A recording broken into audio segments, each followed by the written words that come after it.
우리 장로님들 또 이렇게 뵙게 되어서 반갑고, 우리 섬기는 교회와 가정과 기업에 우리 하나님께서 이 후반기에도 한량없는 은혜로 함께해 주시기를 먼저 주의 이름으로 축복합니다. 갈렙의 믿음을 살펴보면서 이 갈렙의 믿음을 다시 한번 나에게도 주십시오. 또 우리 자녀들, 우리 손자들, 한참 우리 여름 성경학교 이제 시작되는데 저들에게 이 갈렙의 믿음을 하나님 부어주십시오. 이런 바람으로 말씀을 한번 상고해 보도록 하겠습니다. 영국의 역사학자인 아놀드 토인비 다 아실 텐데 그가 이런 말을 했습니다. 창조적인 소수가 역사를 진보시켰다. 여러분, 역사를 돌아보면 발전하고 부흥할 때도 있지만 퇴보하고 소멸하는 그런 시대도 있었습니다. 문명이 발전하고 진보할 때는 언제나 창조적인 소수의 사람들이 그 역사의 현장에 있었다라는 것이지요. 그러니까 많은 대중보다도 그 몇몇 사람들의 창조적인 헌신과 리더십으로 인류의 문명이 발전해 왔다, 그렇게 보는 것입니다.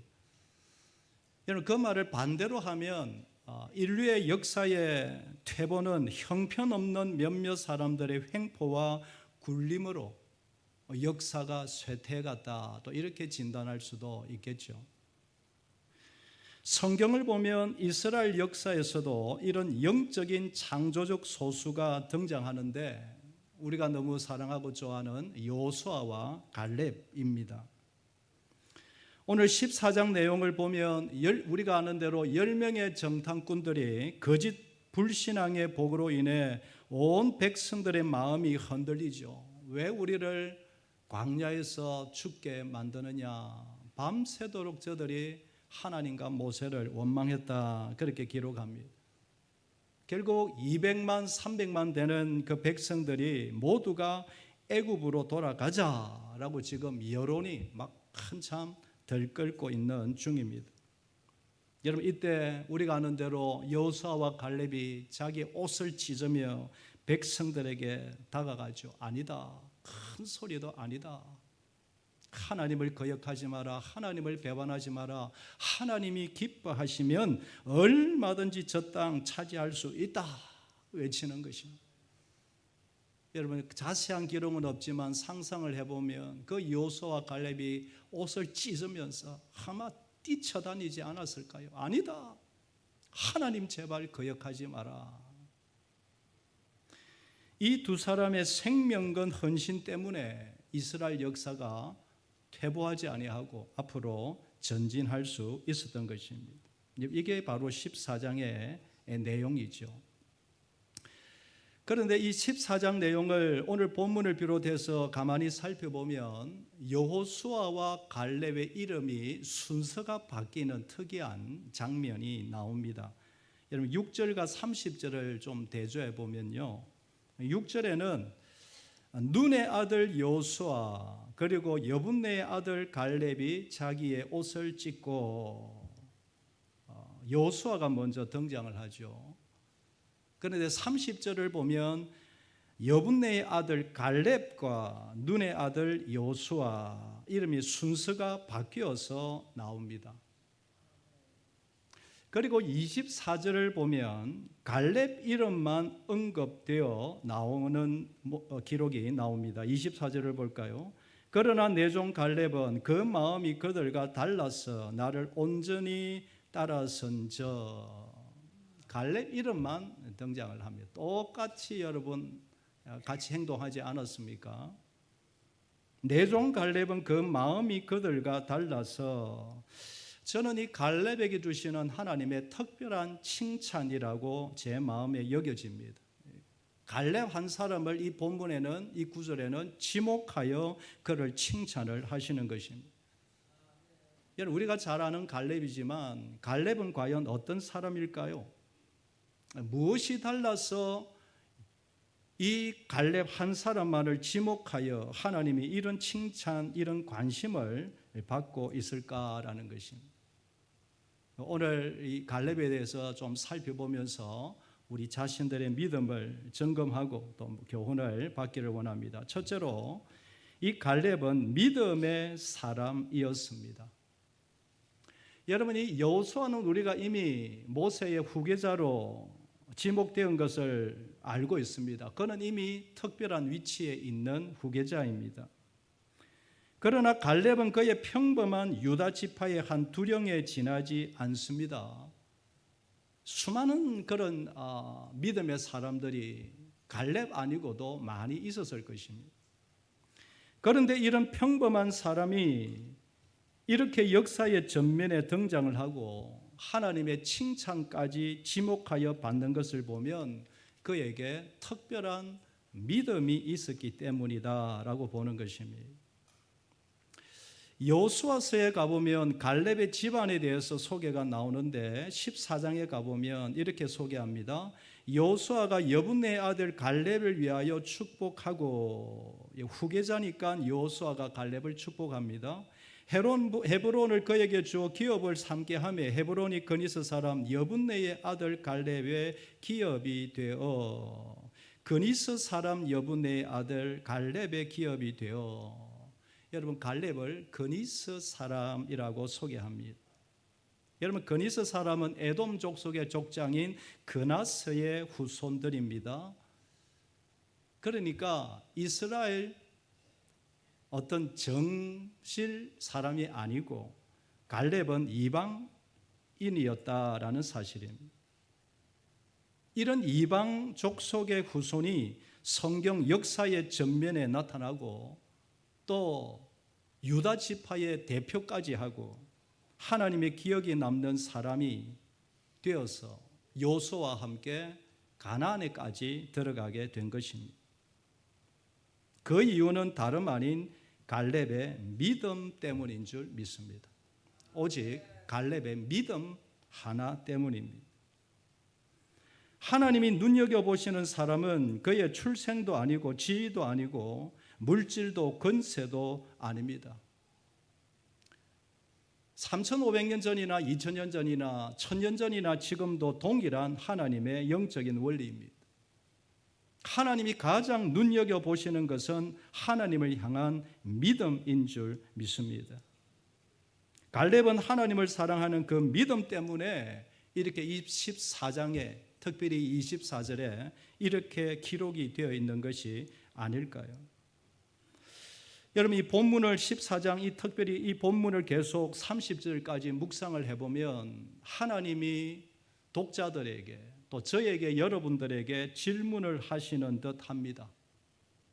너희도 내 종 갈렙처럼 나를 온전히 믿고 따르겠느냐라는 질문입니다.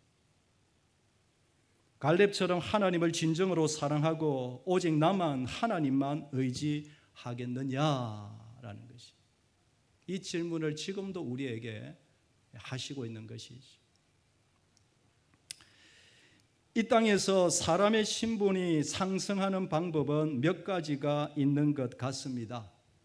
어떻게 하면 좀 신분이 상승하고 좀 잘 살 수 있을까? 공부를 열심히 잘해서 최고의 학교에 들어가고 또 최고의 학문을 배우는 그 방법도 있을 것입니다.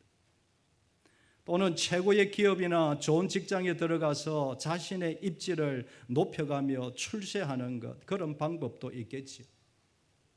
아니면 장사를 잘하여 기업을 일구어 큰 부자가 되는 것, 그러면 신분이 좀 더 나아질 수 있겠죠. 이것도 저것도 아니면 돈 많은 부모님 밑에 태어나면 조금 편안한 삶을 살 수도 있겠죠. 여러분, 세상을 보면 사람들이 신분 상승을 위해 얼마나 애를 쓰는지 모릅니다. 눈에 보이지는 않지만 제가 보니까 얼마나 애쓰는지 모릅니다. 그것이 꼭 나쁘다고는 말할 수는 없죠. 노력하고 애쓰는 것 필요하죠. 그러나 창조주 하나님, 전능하신 하나님, 영원하신 하나님 앞에서 우리의 신분이 상승하는 방법은 한 가지입니다. 오직 믿음인 줄 믿습니다. 누가 하나님을 더 사랑하고 누가 말씀과 성령을 더 의지하며 사는가? 하나님 나라에서는 다른 것 없습니다. 누가 더 하나님을 사랑하느냐? 천국에 가면 알 수 있겠죠. 지금은 다 드러나지 못하지만 누가 더 하나님 사랑하고 마음으로 영으로 하나님을 더 예배하며 하나님 기뻐하시는 일을 해나가느냐. 하나님 나라에서는 최고로 하나님이 기뻐하시는 높은 사람이 되는 줄 믿습니다. 이방인이라고 인정받지 못하는 그리스 사람도 하나님의 나라에서는 얼마든지 역사의 중심에 설 수 있었다. 사랑 여러분, 저와 우리 모두에게 다시금 이런 믿음의 복이 있기를 소망합니다. 믿음의 복이 있으면 세상 사람들이 그렇게 원하는 이 세상 것들도 때가 되면 하나님이 주시는 줄 믿습니다. 하나님 사랑하고 먼저 그의 나라 그의 의를 구하면 이 모든 것을 너희에게 더하시리라. 이 믿음으로 믿음 외치며 나가는 우리 모두가 되기를 소망합니다. 두 번째로 이 갈렙은 자세히 살펴보면 참 용기 있는 사람입니다. 여러분, 보통 우리가 용기라고 하면 앞에 나가서 큰 소리 치며 그룹을, 공동체를 막 이끌어가는 사람을 연상하기 쉽죠. 그런데 갈렙의 경우는 뒤에서 조용하고 묵묵히 따르는 그런 리더십이었다라는 것입니다. 여러분, 성경을 보면 갈렙이 나이가 좀 많고 선배, 인생의 선배이지만 후계자로 지목받은 여호수아와 갈렙 사이에 어떤 갈등도 보이지 않습니다. 오히려 14장을 보면 좀 전에 읽었던 것처럼 여호수아가 갈렙을 축복하는 장면이 나오죠. 그처럼 이 갈렙은 지도자 뒤에서 조용하고 말없이 묵묵하게 자기 일을 감당하는 사람이 바로 갈렙이었다. 저는 이 갈렙이야말로 조용하지만 용기 있는 사람, 용기의 리더십을 가진 사람이라고 보는 것입니다. 리더십의 전문가인 존 맥스웰의 저서인 360도 리더라는 책을 보면 리더십이라는 것은 꼭 위에서 밑으로 흐르는 것만이 리더십이 아니다라고 그렇게 말을 합니다. 오히려 밑에서 위를 향하여 리더십을 발휘할 수 있고 옆으로도 얼마든지 영향력을 줄 수 있다. 상방향 리더십을 이야기를 하는 것입니다. 특별히 앞에 나서지 않아도 뒤에서 묵묵히 조용하게 리더십을 발휘할 수 있다라는 것이. 여러분, 그런 사람이 성경에 나오죠. 바나바가 그런 사람이죠.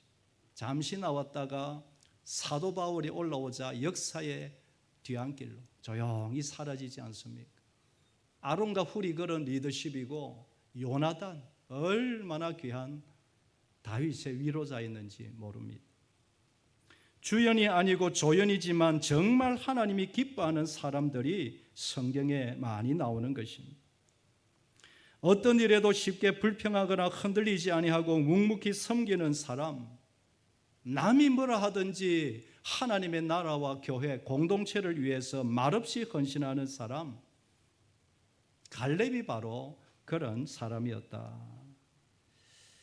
하나님은 지금도 교회 안에서 이런 사람들을 눈여겨보고 계시는 줄 믿습니다.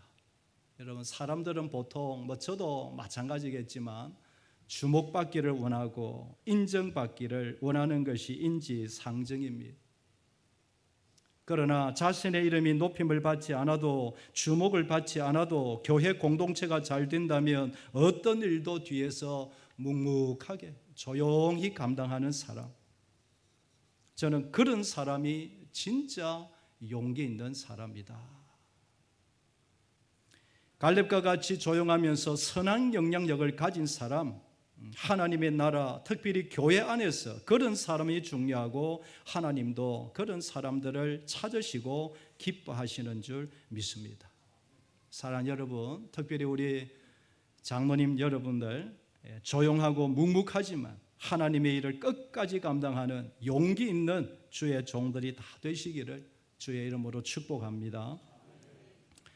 마지막 한 가지는 충성의 사람이었습니다. 여러분, 24절을 보면 좀 특이한 부분이 기록이 나오는데 제가 한번 읽어보겠습니다. 그러나 내 종 갈렙은 그 마음이 그들과 달라서 나를 온전히 따라선즉 내 종 갈렙의 마음이 그들과 달라서. 여러분, 우리 한글에는 이게 좀 이상하게 여겨지지 않지만 원문을 보면 갈렙에게는 다른 영이 있었다라고 표현합니다. 다른 영이 있었다. 백성들과 다른 영이 있었다. 이 영은 어떤 영일까요? 바로 성령이죠. 하나님께 충성하는 영, 끝까지 신실하고 쉽게 변하지 않는 영, 우리 주 예수 그리스도의 영, 바로 성령이 갈렙에게 있었다, 이 말인 것입니다. 다른 백성들 마음에는 반역의 영이 유혹하여 사람들을 미혹하고 이랬다 저랬다, 하나님을 믿었다 믿지 않았다, 충성했다 불충성했다, 왔다 갔다 하지만 갈렙의 심령에는 끝까지 충성하는 영, 하나님의 성령이 충만했다, 이 말인 것입니다. 그래서 하나님이 갈렙을 내 종 갈렙이다, 그렇게 부르고 계시는 것입니다. 사랑하는 성도 여러분, 특별히 우리 대구 서본회 장로회 회원 여러분, 저도 여러분들도 끝까지 충성하는 성령의 사람 되기를 주의 이름으로 축복합니다. 어떤 일에도 쉽게 흔들리고 쉽게 낙심하는 연약한 그런 심령 되지 않기를 원합니다. 혹 뒤에서 섬겨도 남들이 혹 알아주지 않아도 시기하지 않고 낙심하지 않고 끝까지 변절하지 않는 충성된 마음을 끝까지 허락하여 주시기를 소망합니다. 이익이 되었든 안 되었든 이랬다 저랬다 하는 세상의 영이 아니라 변덕스럽지 않은 끝까지 충성하는 신실한 갈렙 같은 사람 되기를 진심으로 소망합니다. 말씀을 정리합니다.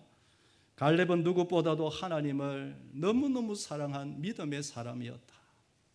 인정을 받지 못한 인자로 조용히 뒤에 있었지만 묵묵히 감당하는 용기 있는 사람이었다. 그는 실로 어떤 일에도 흔들리지 않는, 변덕스럽지 않는 끝까지 신실한 충성스러운 사람이었다. 이 은혜가 우리 모두에게 넘치기를 소망합니다. 특별히 대구 서본노회 장로회 연합회 모든 주의 종들의 삶에, 또 우리의 자녀들과 우리 모든 손자들 앞길에 이런 믿음의 복이 넘치기를 주의 이름으로 축복합니다. 기도하겠습니다.